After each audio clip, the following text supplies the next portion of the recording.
World News in 5. Right now. News and developments making headlines around the world in 5 minutes. World News in 5. Here on Radyo Pilipinas World Service.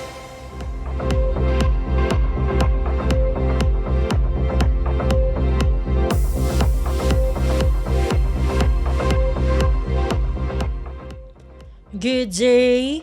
This is World News in 5 here on Radyo Pilipinas World Service. Thai King Maha Vajiralongkorn has signed same-sex marriage into law, making Thailand the first country in Southeast Asia to recognize marriage equality.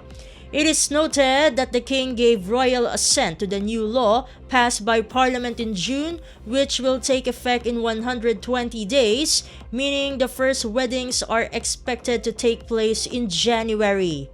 The LGBTQIA+ community hailed this as a monumental step, and now Thailand becomes only the third place in Asia where same-sex couples can tie the knot after Taiwan and Nepal.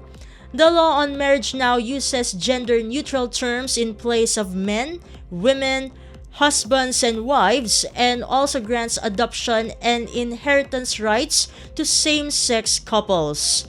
The Thai King's formal approval marks the culmination of years of campaigning and thwarted attempts to pass equal marriage laws.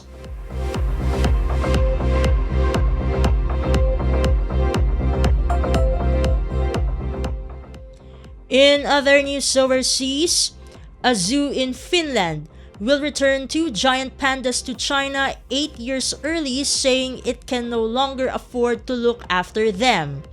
Lumi and Piri were brought into Finland in 2018 after the two countries signed an agreement to protect the animals. The BBC reported that both pandas were meant to stay in the Nordic country for 15 years but will be sent home in November, with Atari Zoo blaming inflation and debt linked to the COVID pandemic for the pandas' eviction. It also said the zoo spent 1.5 million euros a year on the pandas' upkeep, as well as more than 8 million euros on their enclosure. It is noted that China sends pandas to foreign zoos to strengthen its trading ties, relationships, and image abroad, termed panda diplomacy.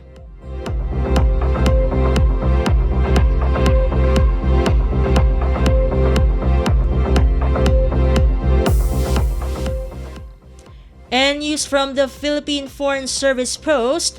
In celebration of the Maritime and Archipelagic Nation Awareness Month, or Manamo 2024, with the theme Pamana ng Karagatan para sa kinabukasan ating ingatan, the Philippine Consulate General in Xiamen trooped to the Shatanway Mangrove Coastal and Ecological Wetland Park and to the Xiamen Mangrove Conservation and Breeding Center to primarily view an artful sculptural rendition of the Butanding.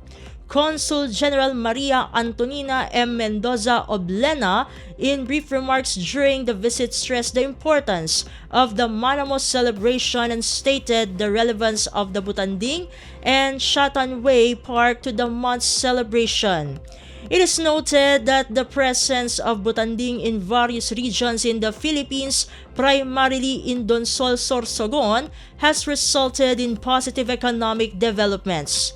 The Butanding sculptural rendition is part of a lost fish project of Filipino artist Bong Antivola, Mr. Yatao Zhang, and Mr. Uwe Shal. It is made of indigenous materials which play a valuable role in environmental protection.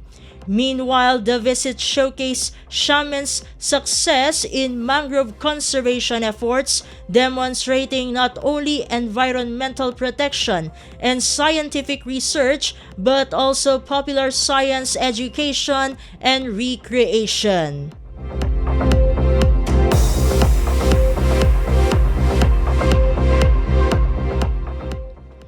And that concludes this edition of World News in 5. For Radyo Pilipinas World Service, this has been Steph Vicente. Good day and stay safe, everyone. World News in 5. Right now. News and developments making headlines around the world in 5 minutes. World News in 5. Here on Radyo Pilipinas World Service.